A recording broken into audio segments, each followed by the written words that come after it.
अस्सलाम वालेकुम, मेरा नाम बिलाल परवेज़ है। अच्छा, काफ़ी अर्सा हो गया था आप लोगों से मुलाकात नहीं हुई थी और कोई पॉडकास्ट भी नहीं हुई थी। उसकी रीज़न ये थी कि I was really busy last year, specially the last quarter. But इस साल के शुरू में एक बहुत अच्छी अपॉर्चुनिटी मिली। मेरे भाई एक्चुअल में पोलैंड से आए हुए हैं और ये वहाँ पे जॉब करते हैं। Basically he is also a software engineer और 2012 में इनकी इंजीनियरिंग कंप्लीट हुई थी। उसके बाद तकरीबन 8-10 साल पाकिस्तान में काम किया and now he lives in Poland. तो मैंने सोचा कि कुछ चीज़ें जो स्पेशली बहुत सारे हमारे यहाँ के इंजीनियर्स हैं और डिफरेंट प्रोफेशन में काम करने वाले लोग हैं, उनके लिए कोई इनसाइट्स ऐसी के जिसके थ्रू वो यूरोप में जॉब हासिल कर सकें, उस पे बात करते हैं। अच्छा, ज़्यादातर हमारी डिस्कशन जो है वो आईटी रिलेटेड होगी, लेकिन हम ये भी डिस्कस करेंगे कि what are the possible options to go to Europe, ठीक है? और उसमें ऑब्वियसली हम उन ऑप्शंस पे बात करेंगे जो कि ज़्यादातर लिंक होंगे उन लोगों के लिए जो यूनिवर्सिटी स्टडीज़ में हैं या जिनके पास कोई स्किल सेट प्रॉपर है। ओके, तो फैज़ान कैसे हैं आप? ठीक ठाक हैं? अल्लाह का शुक्र, आप सुनाएं। मैं अल्लाह का लाख लाख शुक्र। तो कितने अर्से बाद आए हैं आप? पहले तो ये थोड़ा सा बताएं। अच्छा जी, तो मुझे ऑलमोस्ट जो है वो 1.5 साल से ज़्यादा का अर्सा हो गया था पोलैंड में। तो आप कह लें रफली अराउंड आफ्टर 2 ईयर्स मैं जो है वो पाकिस्तान आया हूँ।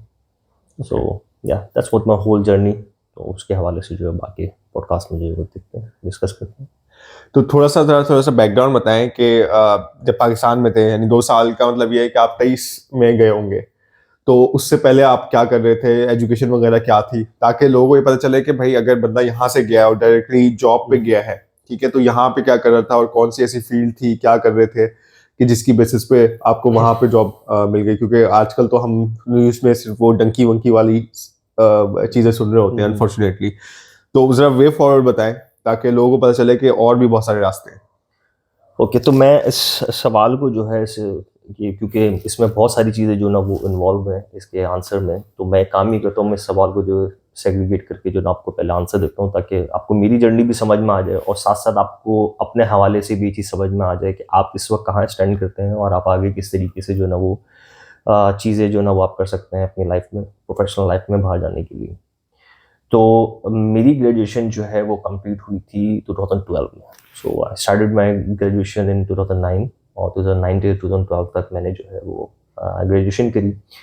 आफ्टर ग्रेजुएशन मैंने जो है like a normal IT person in Pakistan मैंने जो है वो काम करना स्टार्ट करा यहाँ लोकली एक कंपनी में। बट मेरे साथ एक अच्छी चीज़ हुई और like a normal person I was not a very kind of intelligent person in the beginning कि मुझे ये बात पता हो कि भाई क्योंकि हम मिडिल क्लास फैमिली से हमारे, तो मुझे कोई इतनी इन्फॉर्मेशन नहीं थी कि कौन सी स्पेसिफिक कंपनीज हैं जहाँ पे मुझे अप्लाई करना चाहिए और कहाँ नहीं करना चाहिए। मतलब फ्यूचर के पर्सपेक्टिव से मुझे इतनी सारी चीज़ें उस वक्त नहीं पता थी जो जो मुझे अब पता है।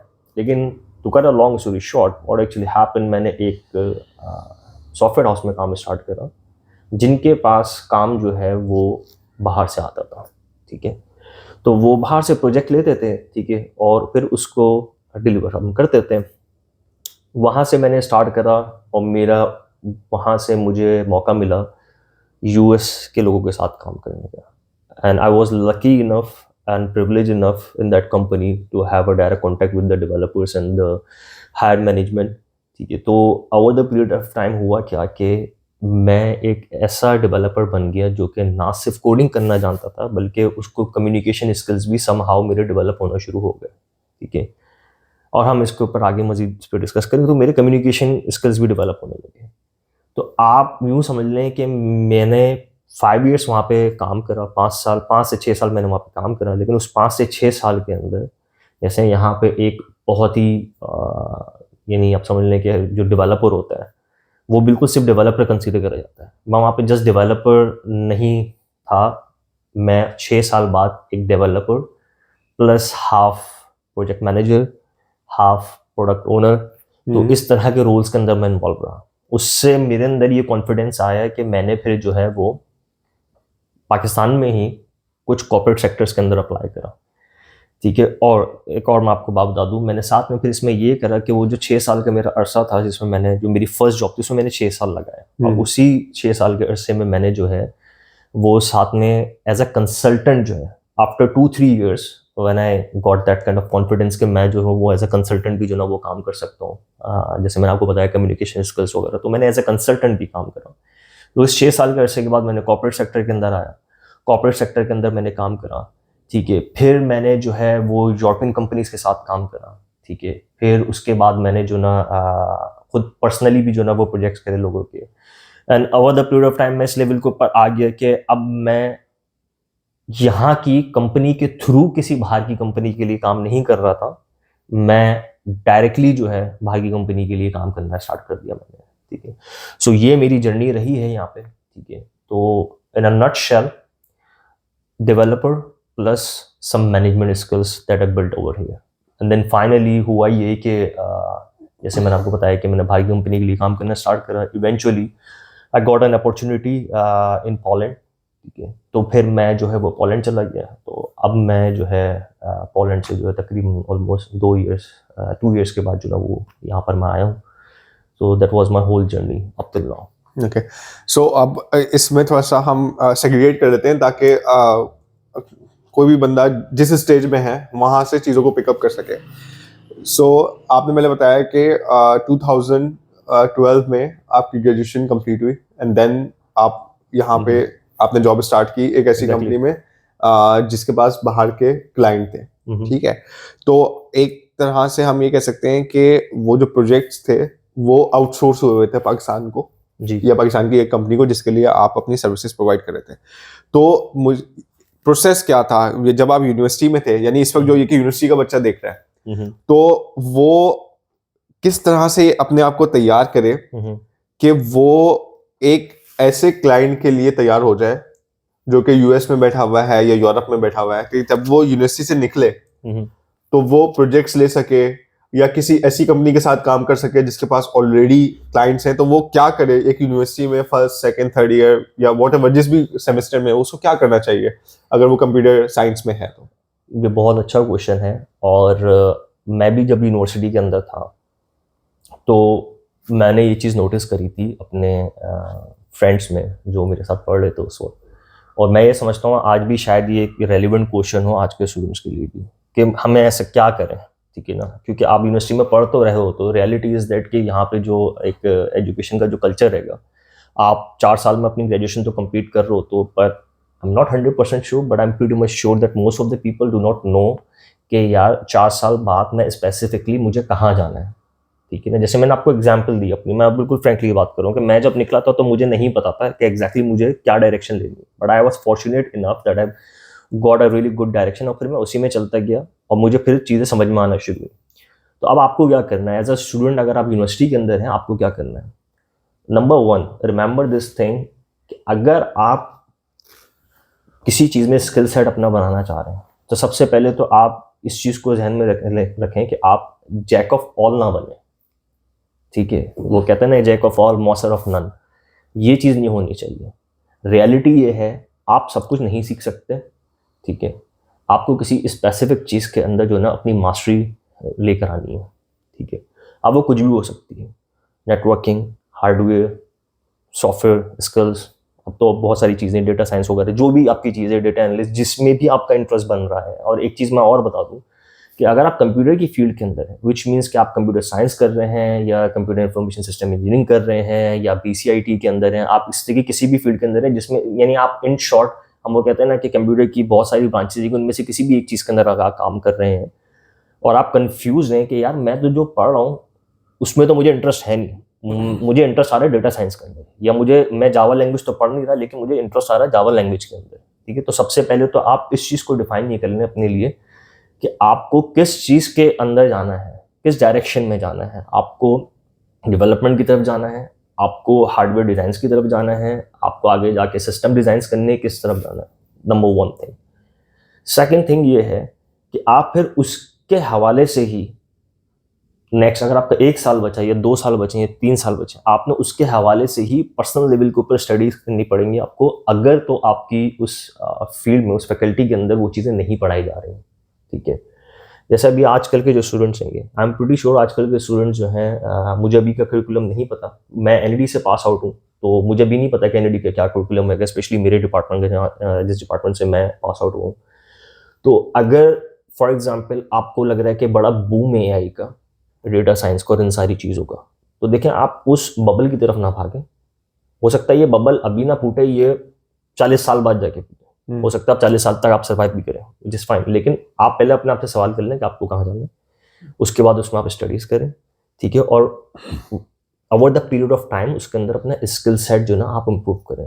अब स्किल सेट सिर्फ इम्प्रूव नहीं करना, स्किल सेट इम्प्रूव करने के साथ साथ आपको ये पता होना चाहिए कि मैं उस स्किल सेट को राइट आफ्टर माई ग्रेजुएशन मैं कैसे पोर्ट्रे करूंगा मार्केट के अंदर जाके। और ये वो चीज़ है कि जिसमें बहुत सारे I guess majority of the students, उनको नहीं पता होता कि यार मैंने 4 साल पढ़ तो लिए हैं, ठीक है ना, और मैंने, ठीक है, इस पॉडकास्ट को सुन के या किसी से भी सुन के मैंने उस स्पेसिफिक स्किल सेट के अंदर बहुत ज़्यादा जो है अपना आपको मास्टर कर लिया, लेकिन मुझे उसको पिच कैसे करना है मार्केट में जाके, तो ये भी आपको जो है वो उस पर काम करना पड़ेगा आपको, और ख़ुद से काम करना पड़ेगा, आपको समझना पड़ेगा उस रेलिवेंट फील्ड के लोगों से जो ना आपको मिल के जो ना वो बात करनी पड़ेगी। क्योंकि होता ये है कि अगर आप बात नहीं करेंगे अभी, तो आप जब यूनिवर्सिटी के बाद जब आप जाएंगे अपनी जॉब स्टार्ट करेंगे, आप प्रोफेशनल लाइफ स्टार्ट करेंगे, फिर वो आपको over the period of time पता तो चल ही जाएंगी आपको, लेकिन अगर आपको पहले से ही ये मालूम हो तो आप उसके अंदर जो ना मजीद अपना आपको एक्सेल कर सकते हैं। तो इसका मतलब ये है कि जो यूनिवर्सिटी के स्टूडेंट हैं वो ऑब्वियसली एक जेनरिक स्टडी तो कर रहे हैं एकेडमिक वाली, बट वो अगर अपनी नीश को डिफाइन कर लें या उसको एक्सप्लोर कर लें कि उनको इंटरेस्ट किस डायरेक्शन में, तो उस डायरेक्शन में अपने आप को वो पॉलिश ज़रा ज़्यादा करें, ठीक है। तो एक तो स्टेप ये वाला हो गया। फिर दूसरी बात आप जो आपने की वो ये थी कि मार्केट करना, या जो भी काम जिसमें आपकी एक्सपर्टीज आ रही है, बिल्कुल उसको मार्केट करना आना चाहिए। यानी इसका मतलब ये है कि जैसे फॉर एग्जांपल किसी एक यूनिवर्सिटी में एक बच्चा बैठा हुआ है, उसका किसी पर्टिकुलर डायरेक्शन में स्किल सेट बहुत पॉलिश्ड है, ठीक है, और इंडस्ट्री में किसी को ज़रूरत है। अब चूंकि इंडस्ट्री और यूनिवर्सिटी का यहाँ पे वो कनेक्शन नहीं है उस तरह का, बिल्कुल, तो इंडस्ट्री वाले को नहीं पता कि भाई फॉर एग्जांपल लाहौर की एक यूनिवर्सिटी में, या इस्लामाबाद की एक यूनिवर्सिटी में, या मुल्तान की यूनिवर्सिटी में, या कराची की फलानी यूनिवर्सिटी में फलाना बंदा है जो बिल्कुल उसी स्किल सेट पे है जो मुझको चाहिए। तो वो कौन से प्लेटफॉर्म होंगे जहाँ पे जाके बंदा अपने आप को इस तरह से मार्केट करे कि वो नज़रों में आए? वो कौन से प्लेटफॉर्म होंगे आज के दौर में? क्योंकि ऑब्वियसली जब हम बात करते हैं आज से 10-12 साल पहले की, जब आप पास आउट हुए थे, उस वक्त सिनेरियोज डिफरेंट थे, आज के सिनेरियोज डिफरेंट। तो आज का जो second year, third year, final year में जो बच्चा है, वो किस तरह से अपने आप को मार्केट करेगा?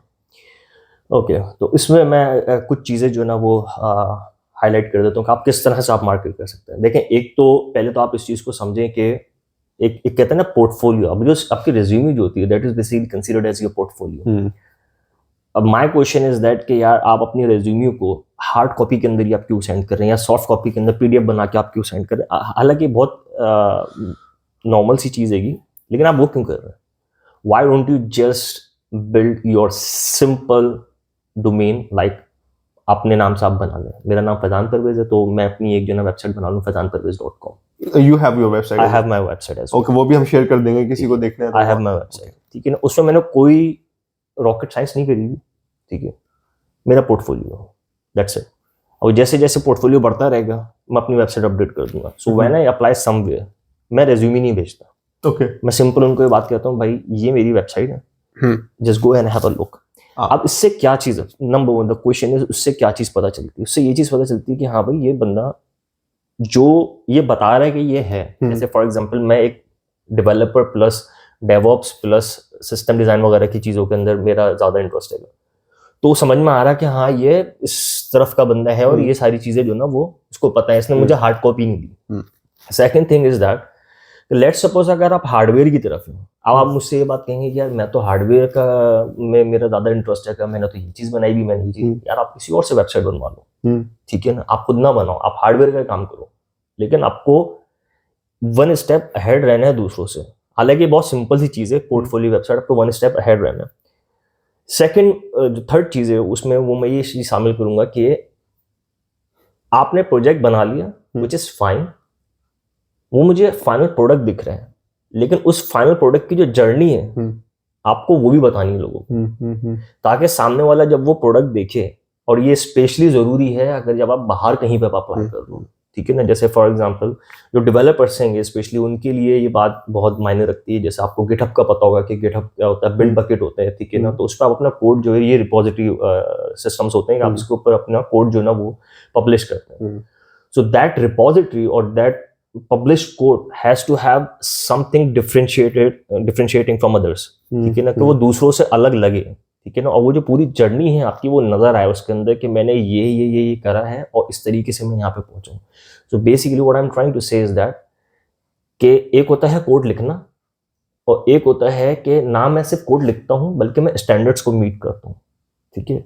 100% 80% वो एक अलग चीज़ है, लेकिन मुझे स्टैंडर्ड्स पता हैं। इसी तरीके से आप हार्डवेयर की चीज़ ले लें, इसी तरीके से आप नेटवर्किंग के अंदर चीज़ ले लें। सो आपको अपने आप को पिच करना जो ना वो आना चाहिए। जैसे मैंने आपको बताया, आपकी रेज्यूमे, आपकी application has to have something different, कुछ डिफरेंशिएशन ज़रूर होनी चाहिए कि ये सबसे अलग बंदा है। अच्छा, अब इसमें एक और चीज़ जाहिर सी बात है, एक तो वो जो कन्वेंशनल वे है सीवी बना के सीवी फॉरवर्ड करना, वो शायद अभी यहाँ पे लोकली तो चल रहा है, शायद बाहर भी चलता है किसी हद तक अभी भी। लेकिन if you want to stand out, तो एक चीज़ ये पता चली कि हमें मार्केट करने के अब डिफरेंट जो अप्रोचेज़ हैं उनको देखना होगा, स्पेशली अगर हमें स्टैंड आउट होना है, जिसमें से एक वे वेबसाइट हो गई कि आपकी अपनी एक वेबसाइट होनी चाहिए जिसमें आप अपने प्रोजेक्ट्स या what ever you have done in your life अपनी डोमेन से लिंक जो है वो आप उसमें डालें एक प्रोफेशनल वे में। और दूसरी बात हुई गिट हब रिपोजिटरीज की। तो अब GitHub, if I am not wrong, उसके दो पर्पस हैं। एक तो ये है कि आप अपनी रिपोजिटरीज मेंटेन करते हैं, और दूसरा ये है कि आप अपने कोड के जो वर्जन्स हैं या कोई भी आपने डेवलपमेंट की है उसमें आप, जाहिर सी बात है, आपने आज एक चीज़ बनाई है और वो अगर नेक्स्ट 10 ईयर्स चलनी है तो उसने अपग्रेड होना है विद टाइम, उसमें चीज़ें नहीं आएंगी। तो जब आपकी गिटहब पे रिपोजिटरी पड़ी हुई होगी, तो कोई भी बंदा, अगर आपने मिसाल के तौर पे सेकेंड ईयर के एंड में या थर्ड ईयर से कोई आपका आइडिया था जिस पे आपने काम किया और आपने उसको डेवलप करना शुरू किया, तो कोई भी बंदा जब देखेगा आपके फाइनल ईयर तक आते आते आप उसको शेयर करोगे, तो वो देखेगा कि हाँ यार, ये बंदा कंसिस्टेंटली इसको डेवलप कर रहा है, इसको आगे लेके चल रहा है और एक प्रोफेशनल वे में उसको लेके चल रहा है। तो आईटी सेक्टर में ये वाली चीज़ें बहुत ज़्यादा बेटर करती है, क्योंकि फिजिकल तो कोई वैसी चीज़ है नहीं दिखाने के लिए, आपके पास यही वाली चीज़ें होती हैं काम करने के तरीके। दूसरी एक और चीज़ जो इंपॉर्टेंट डिस्कस हुई वो थी नॉर्म्स जो आप फॉलो करते हैं कोडिंग के। आई एम नॉट श्योर कि ये यूनिवर्सिटी में कोई बहुत ज़्यादा डिस्कस होती है ये वाली नॉर्म वाली चीज़, बट आई थिंक कि इंटरनेशनली जो लोग कोड कर रहे होते हैं, ठीक है, वो तो इन चीज़ों को बहुत ज़्यादा, स्पेशली जो एडवांस लेवल के जो कोडिंग करने वाले लोग हैं, वो तो बहुत ज़्यादा इंपॉर्टेंस देते हैं इस चीज़ को। तो ये 3-4 चीज़ें मैंने जो एक्सट्रैक्ट की इन बातों से। अच्छा, अब इसमें एक सवाल ये भी आता है कि जैसे लिंक्डइन का अब बहुत ज़्यादा बात होती है, और दूसरे कुछ इस तरह के प्लेटफॉर्म्स हैं, एंड आई एम श्योर के जैसे किसी ज़माने में जो है वो बहुत सारे फॉरम्स भी होते थे हर लैंग्वेजेस के, जहाँ पे जाके लोग करते थे। अब तो जो कि जाहिर सी बात है चैट जीपीटी वगैरह का ज़माना है, तो बहुत सारी चीज़ों की करेक्शन लोग या डिबगिंग उसके थ्रू भी करने की कोशिश करते हैं।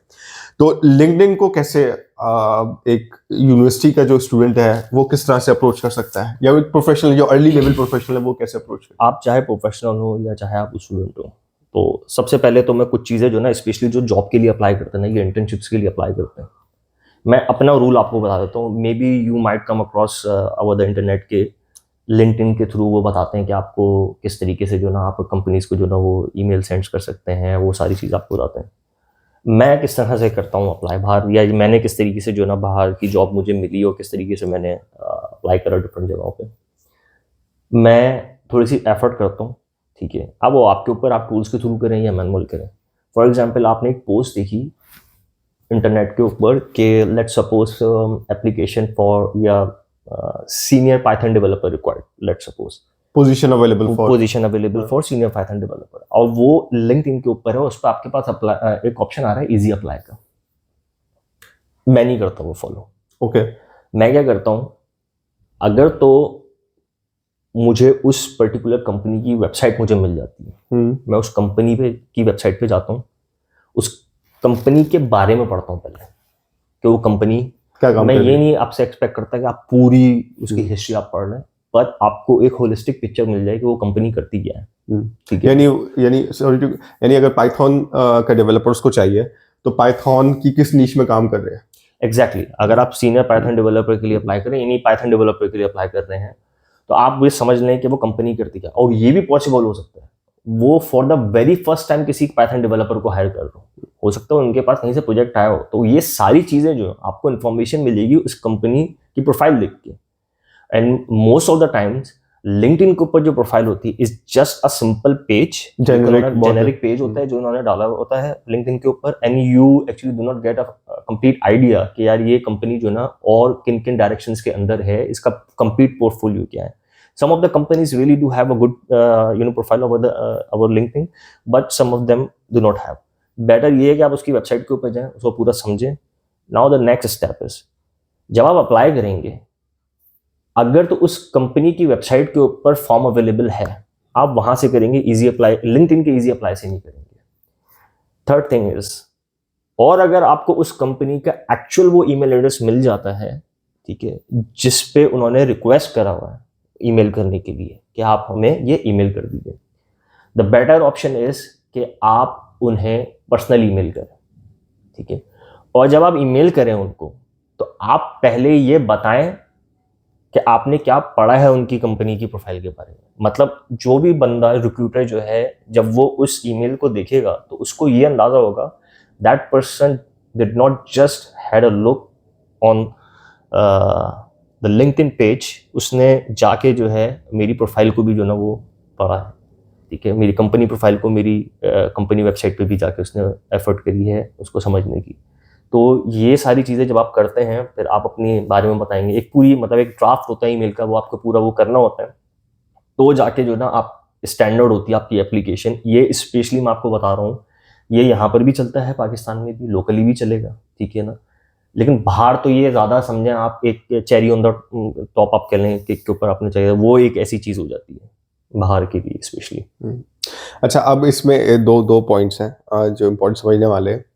वाई इजी अप्लाई मे और may not work, okay, because बात है अल्गोरिथम्स की। ठीक है, जो जब हम अप्लाई कर रहे होते हैं किसी भी जगह पे, इस तरह के जो इजी अप्लाई होते हैं, it's not just about one website, any other website. जब आप ये इजी अप्लाई के थ्रू आप अप्लाई कर रहे होते हैं तो बैकएंड पे कुछ अल्गोरिथम्स लगे हुए होते हैं। ठीक है, और उन अल्गोरिथम्स के कुछ डिसाइडेड स्टेप्स हैं जिसकी बेसिस पे वो आपको एक्सेप्ट या रिजेक्ट कर सकते हैं या फिल्टर आउट कर सकते हैं। ठीक है, तो उससे बचने के लिए, ठीक है, और अपने आप को चूंकि आपने स्टैंड आउट भी दिखाना है, तो ये हो सकता है कि अगर फॉर एग्जांपल उनको 10 चीज़ें चाहिए तो आपको हो सकता है 5 चीज़ें आती हों। बाकी 5 चीज़ों में आप या तो जस्ट बिगिनर हो या आपको जस्ट आपने उनका नाम सुना हो। ठीक है, लेकिन आपकी कुछ अदर क्रेडिबिलिटीज़ ऐसी हैं जो एम्प्लॉयर को अट्रैक्ट कर सकती हैं। ठीक है, तो अगर फॉर एग्जांपल आपने इजी अप्लाई के थ्रू किया और फर्दर जाके आगे आपको एक ऑप्शन आता है कि भाई फलानी चीज़ में आपको कितने साल का एक्सपीरियंस है, और उन्होंने उसके एल्गोरिथम में डाला हुआ है कि भाई हमें इस चीज़ का 7 साल का एक्सपीरियंस जाना चाहिए, और आपका 5 साल का एक्सपीरियंस है, आपने 5 साल लिख दिया, तो आप वहीं पे नल एंड वॉइड हो गए। ठीक है, ये मुमकिन है कि आपका 5 साल का एक्सपीरियंस उनके 7 साल की एक्सपेक्टेशन के बराबर हो। ठीक है, लेकिन वो चूंकि अल्गोरिथम की सेटिंग इस तरह से हुई हुई है, आप फिल्टर आउट हो जाएंगे। ठीक है, तो you need to approach in another way जहाँ पे आप उनको ये बता सकें कि you would be a better candidate, और you would be as good candidate as any other candidate who have 7 years of experience. दूसरी एक और चीज़ ये है कि ये जो डायरेक्ट ईमेल वाली चीज़ है, इसके लिए थोड़ी सी मेहनत करनी पड़ती है। ठीक है, कुछ वेबसाइट्स जो हैं वो स्पेसिफिक हैं यूरोप से लिंक। ठीक है, और वहाँ पे जब जॉब पोस्ट की जाती है, ठीक है, तो जो रिक्रूटर्स होते हैं वो डायरेक्ट अपनी ईमेल एड्रेस दे रहे होते हैं। लिंक्डइन पे आपको वो ईमेल एड्रेसेस आमतौर पे नहीं मिलेंगे, और अगर मिलते भी हैं तो वो उनके लिए फिर आपको सिस्टम्स लगाने पड़ते हैं। वो सेपरेट सिस्टम्स है जो रिक्रूटर्स डिप्लॉय करते हैं और मार्केटिंग वाले लोग डिप्लॉय करते हैं। आमतौर पे जो इंडिविजुअल बंदा अप्लाई कर रहा होता है जॉब के लिए, वो सिस्टम्स को डिप्लॉय नहीं कर रहा होता। ठीक है, तो उसके लिए थोड़ी सी मेहनत आपको ज़्यादा करनी पड़ेगी। आपको जाके यूरोप की, अगर यूरोप में अप्लाई कर रहे हैं, या यूएस में की अगर यूएस में अप्लाई कर रहे हैं, तो डायरेक्ट जाके वहाँ पे वेबसाइट्स पे आपको वो चीज़ें सर्च करनी पड़ेंगी। तो ये तो हो गया प्रोसेस कि किस तरह से होता है। अब ज़रा थोड़ा सा और चीज़ों पे हम आते हैं, क्योंकि यहाँ पे अब कॉन्सेप्ट जो है वो दो हैं।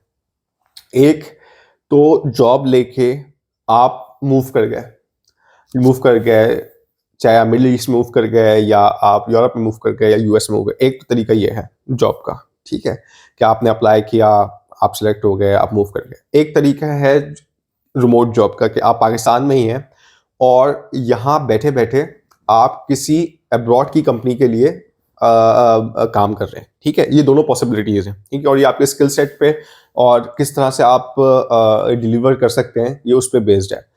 तो इसमें मुझे दोनों एक्सपीरियंस बताएं, क्योंकि मुझे तो पता है कि आपने दोनों काम किए हैं। आपने यहाँ से बैठ के रिमोट जॉब भी की हुई है, यहाँ से बैठ के क्लाइंट को भी सर्व किया हुआ है, और आपने वहाँ पे भी जाके जॉब की है। तो अब जो बच्चा इस वक्त यूनिवर्सिटी में है, क्योंकि इस वक्त तो यहाँ पे एक दौड़ लगी हुई है ना कि भाई बाहर जाना है, बाहर जाना है, बाहर जाना है, ठीक है। चूंकि आपने दोनों एक्सपीरियंस किए हुए हैं, तो इस वक्त जो बच्चा है जिसको अभी कुछ समझ में नहीं आ रही, और वो एक काइंड ऑफ लाइक एक ऐसी मेंटल स्टेट में है कि वो डिप्रेशन में बस जाने के थिंकिंग प्रोसेस में, तो एक बैलेंस्ड आंसर होना चाहिए इस चीज का कि how to approach the opportunities. Is it for like experienced people or just for fresh graduates? For fresh graduates, क्योंकि इस वक्त अभी हम पहले वहीं से शुरू कर रहे हैं ना, उन्हीं पे बात कर रहे हैं कि यूनिवर्सिटी फिर इनिशियली वो। देखिए, फ्रेश ग्रेजुएट को तो मैं सबसे पहले ये बात कहूँगा कि आप स्टार्ट करें ऐसी कंपनी से। पहली बात, आप कॉर्पोरेट सेक्टर से आप स्टार्ट नहीं करिएगा, यानी बहुत बड़ी कंपनी से आप स्टार्ट नहीं करें। उसकी एक रीज़न ये होती है, दे आर वेल एस्टैब्लिश्ड, ठीक है। और एक बहुत जेनेरिक स्टेटमेंट आप बहुत सारे लोगों से सुनेंगे, दे आर वेल एस्टैब्लिश्ड, ठीक है। उनके सिस्टम्स पहले से बने हुए होते हैं, and most of the times they actually hire people to maintain it, and sometimes they even need trainees you could say, और इंटर्नशिप करने वाले उनको लोग चाहिए होते हैं, ठीक है ना। और फिर उनसे जो है ना वो छोटे मोटे जो ना वो काम करवा के जो है वो इंटर्नशिप करते हैं, देन फिर उनको वो रख लेंगे, फिर वो आहिस्ता आहिस्ता आहिस्ता जाकर ना आप ट्रेन होते हैं, which is good. There are some people who actually follow these footsteps, want such positions के वो उस तरीके से चलते हैं। But अगर आपको वो बात चाहिए कि जिसमें आप एक certain number of years के बाद जो है आप एक ऐसी पोजीशन के ऊपर पहुँचें कि यार मैं अब एज अ फ्रीलांसर भी काम कर सकता हूँ, मैं पाकिस्तान की किसी कंपनी में भी काम कर सकता हूँ, और मैं अगर चाहूँ तो मैं थोड़ी मेहनत करके बाहरी कंपनी से भी जॉब मैं ले सकता हूँ। तो इसके लिए सबसे पहला स्टेप, जैसे मैंने आपको बताया, फाइंड योर पाथ। आपको किधर जाना है, डेवलपमेंट, नेटवर्किंग, मतलब जिस भी वेब डेवलपमेंट में जाना है, मोबाइल ऐप डेवलपमेंट में जाना है, जिसमें भी जाना है, सबसे पहला वो चीज़ जो ना वो आप ढूंढ लें। डेटा साइंस, नेटवर्किंग, हार्डवेयर, जिस भी तरफ आपने जाना है, आप वो चीज़ पहले जो ना आप डिसाइड कर लें। देन आप यहाँ पे स्टार्ट करें अपना काम किसी ऐसी कंपनी के साथ जो कि बहुत बड़ी भी ना हो, बहुत छोटी भी ना हो, एक एवरेज कंपनी, यानी लाइक उसके पास जो यहाँ पे एवरेज कंपनी का जो कॉन्सेप्ट है वो 50 to 70 पीपल का कॉन्सेप्ट है। इस कंपनी के साथ जो ना आप वो काम करें जहाँ पे बाहर से जो है वो प्रोजेक्ट्स आ रहे हो, ठीक है। लोकल प्रोजेक्ट्स पे काम करने में बुराई नहीं है, लेकिन लोकल प्रोजेक्ट्स के अंदर वो डेप्थ नहीं है कि आप उसमें जो ना उस डेप्थ में जाके आप लर्न कर सकें। बाहर की कंपनीज के जब आप काम करेंगे, ठीक है, तो आपको पता चलेगा कि वहाँ के लोग जो हैं किसी पर्टिकुलर एप्लीकेशन को जब बनाने के लिए जाते हैं, या जो क्लाइंट होता है वो उसको किस तरीके से सोचता है, तो उस पर जब आपको काम करने का मौका मिलेगा, ठीक है, तो आपका जो है ना विजन बढ़ेगा अपनी उस पर्टिकुलर स्किल सेट के हवाले से, ठीक है ना। वो आपने ये वाला जो दौर है एज अ फ्रेश ग्रेजुएट, ये आपने एटलीस्ट मिनिमम इस तरह की कंपनीज के अंदर जो ना लग के 2 साल जो है वो आपने गुजारना है, ठीक है। जब आप ये 2 साल का अरसा आप गुजार लेंगे, ठीक है, उसके बाद आप खुद ये बात फील करेंगे कि आप इस पोजीशन के ऊपर हैं कि अब आपको पता चलेगा कि यार मैं अपना पोर्टफोलियो थोड़ा बहुत बना सकता हूँ। क्योंकि जब आप फ्रेश ग्रेजुएट निकलते हैं ना, तो जैसे मैंने अभी आपको बताया कि बहुत सारे लोगों को पता ही नहीं होता। अगर आप उसी दौर से फ्रीलांसिंग करते हुए आ रहे हैं, दैट्स गुड, बट मैं इस पर भी आगे मैं एक बात कहूँगा कि अगर आप यूनिवर्सिटी के दौर से फ्रीलांसिंग करते आ रहे हैं ना, तो उसका ड्रॉबैक भी और फायदा भी है। लेकिन हम पहले इस चीज़ को कवर करते हैं, तो आप पहले 2 साल इसके अंदर जो ना वो काम आप करें। अब इसमें 2 साल आप काम कर लेंगे, अब अपना पोर्टफोलियो बनाएं, अब आप ग्रेजुअली स्टेप अप करें। अब जब आप स्टेप अप करेंगे तो मेरी रिकमेंडेशन ये, आप स्टेप अप करें, अपने आप को डायरेक्टली पिच करें बाहर की कंपनीज में आफ्टर 2 years, और आप समझ लें आप स्टार्टिंग पोजीशंस के लिए करेंगे। आप अपने आप को जूनियर भी ना समझें कि मतलब लाइक मिड लेवल का भी ना समझे, सॉरी फॉर जूनियर, मतलब जूनियर आप अपने आप को समझें, मिड लेवल का आप ना समझें। यहाँ का 2 साल का एक्सपीरियंस आप वहाँ के जूनियर के पर्सपेक्टिव से आप समझें, अपने आप को पिच करें कि मैं जूनियर हूँ, ठीक है ना। देन फिर जो ना आप उसमें जॉब लें। And again there are some exceptions as well. If you really confident कि मैं वाकई में जो ना मैंने इतना काम कर लिया है that I can apply for the mid level positions, तो आप उसके लिए भी जा सकते हैं। क्योंकि मुझे ये बात पता है कि जो वहाँ पे पोजीशंस होती है रिमोट, स्पेशली रिमोट जॉब्स के लिए, तो फिर वो देते हैं टेस्ट, मतलब उनके जो पूरे राउंड चलते हैं उसके अंदर एक आता है टेक्निकल टेस्ट।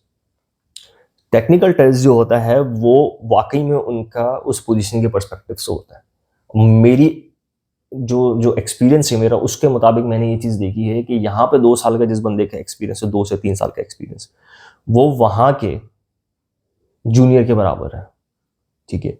तो ये उसके पर्सपेक्टिव से, इन मैं जनरलाइज नहीं कर रहा इस स्टेटमेंट को, लेकिन मोस्टली मैंने ये चीज़ देखी है, ठीक है। But if you are confident enough, तो आप फिर जो ना आप मिड लेवल की जॉब्स के लिए भी जो ना वो आप अप्लाई कर सकते हैं। So that's how you actually should progress. And the third thing is, अगर आप यहीं पर ही जॉब करना चाह रहे हैं, ठीक है, तो फिर आप थोड़ी सी और बेहतर कंपनी के अंदर जो ना वो अप्लाई कर सकते हैं, ठीक है। और इस ड्यूरेशन के अंदर certification is not a must.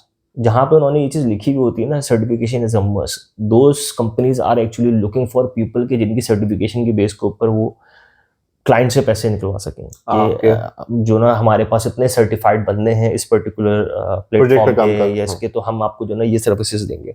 Certification is not a must as I mention, but it is good to have. अच्छा, अब सर्टिफिकेशन जब आप निकालें तो काइंडली आप ये ना करें कि मैं डंप से जो ना वो मैंने पढ़ लिया और मैंने जाके सर्टिफिकेशन निकाल लिया और सीख तो मैं लूंगा ही 3-4 साल के अंदर उस पर्टिकुलर एप्लीकेशन के ऊपर काम करते करते। नहीं, आप भले जो लोग स्पेशली जो सॉफ्टवेयर डेवलपर्स हैं उनको ये चीज़ पता होगी कि जितने भी प्लेटफॉर्म्स होते हैं उनके सर्टिफिकेशंस के भी लेवल होते हैं। जैसे पाइथन की मैं एग्जांपल दूँ, उसके अंदर एक एंट्री लेवल सर्टिफिकेशन होती है, फिर एसोसिएट लेवल होती है, फिर प्रोफेशनल लेवल होती है, फिर उससे ऊपर की भी 2 सर्टिफिकेशंस होती हैं। तो आप भले एंट्री लेवल और एसोसिएट लेवल की सर्टिफिकेशन निकालें, लेकिन पढ़ के निकालें, सिर्फ टर्म्स की प्रैक्टिस करके ना अपना निकालें। गिव सम टाइम, वो पढ़ना आपको पे ऑफ करेगा after certification, and I bet you वो करेगा।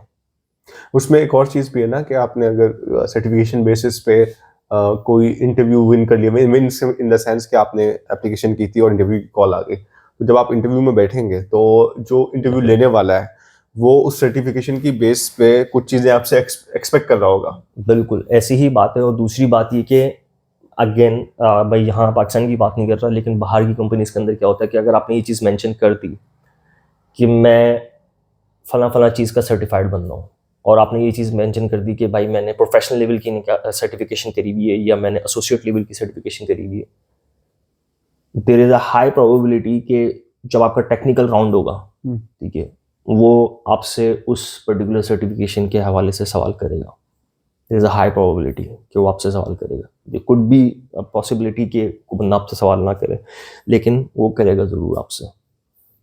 काफ़ी हद तक चांसेस होते हैं उसके। अच्छा, अब चूंकि आपने दोनों एक्सपीरियंस किए, रिमोट जॉब भी की है और बाहर जाके भी जॉब की है, तो किसको आपने ज़्यादा एंजॉय किया और किस में एक्सपीरियंस ऐसा था कि उसमें लर्निंग भी ज़्यादा हुई और ओवरऑल आपका एक्सपीरियंस जो है यू वुड ग्रेड मोर? देखें, it totally depends on the person, it varies from person to person.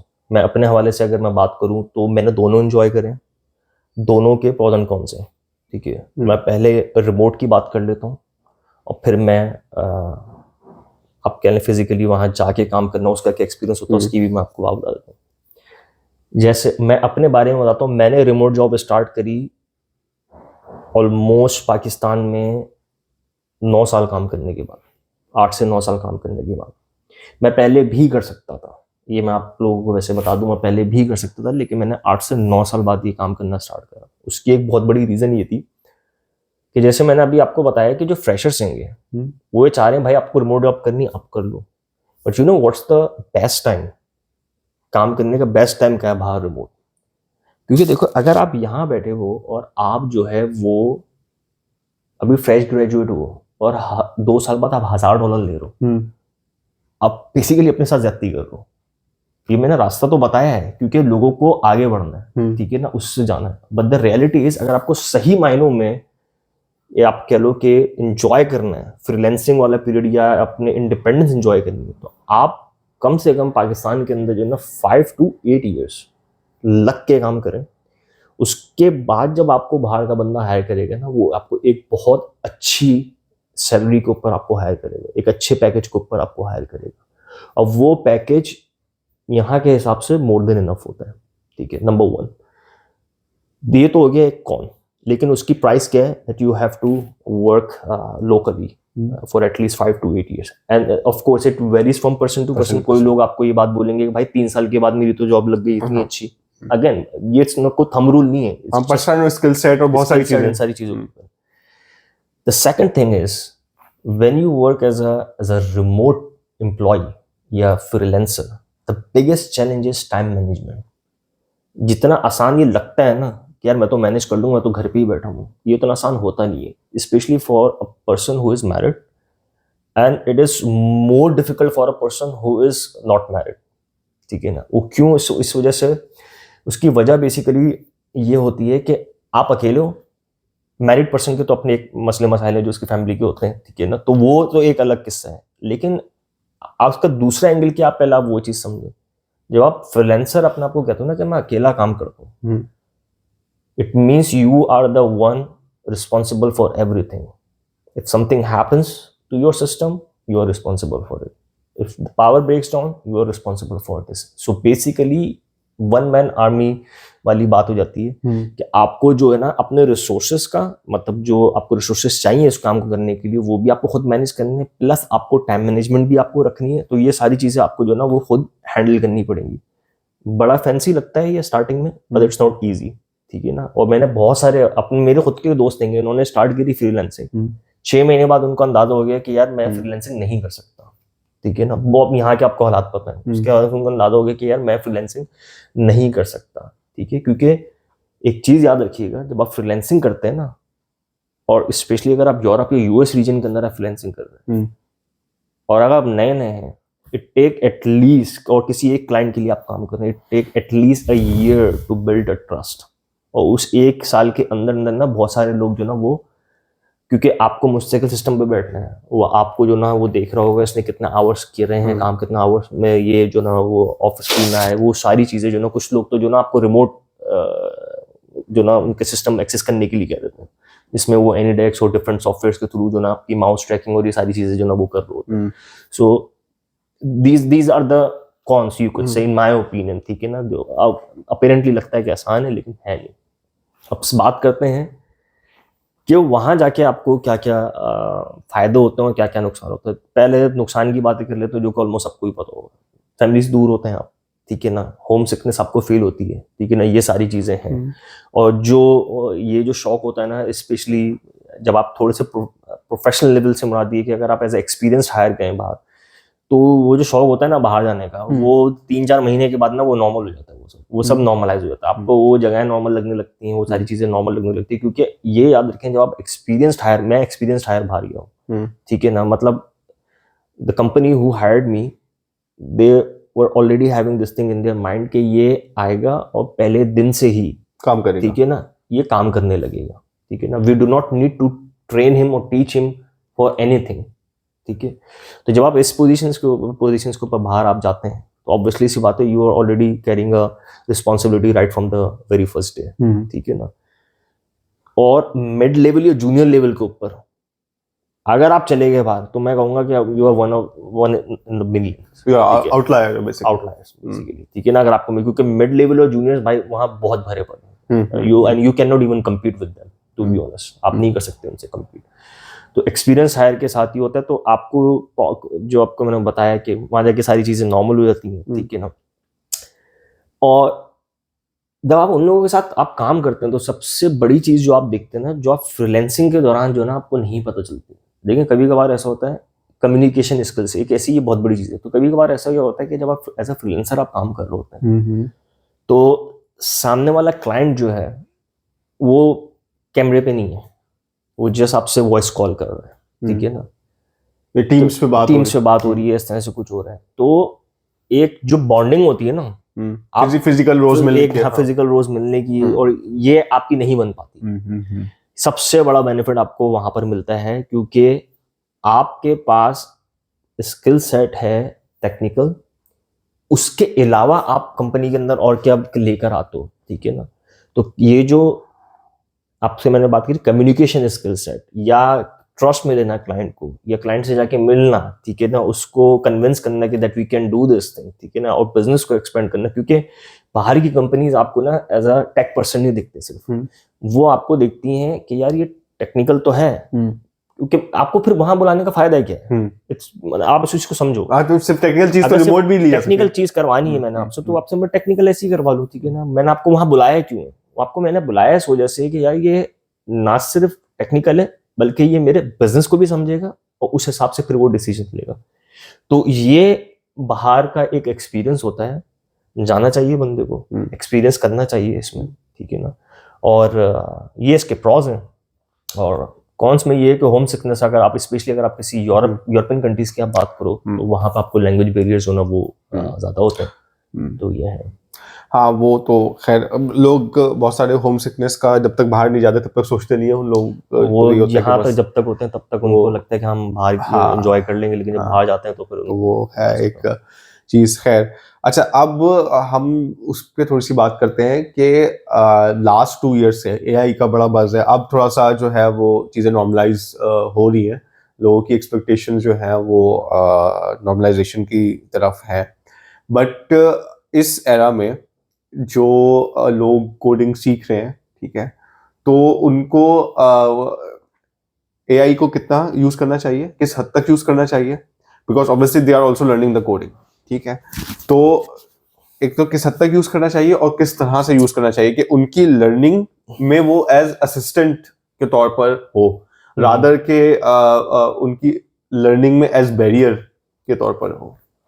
Okay, तो ये काफ़ी अच्छा सवाल है, और मुझे बहुत सारे लोगों ने जहाँ जो आईटी की फील्ड की तरफ नहीं है, लेकिन उनका ये कहना होता है कि एआई जो ना वो तुम आईटी वालों की जो ना वो नहीं वो तो वो इस तरह की बात है। इसलिए मैंने बोला कि अब वो रियलिटी की तरफ आ गए हैं। मैं हर बंदे का अपना एक पर्सपेक्टिव है इसके ऊपर, मैं अपना पर्सपेक्टिव शेयर कर देता हूँ।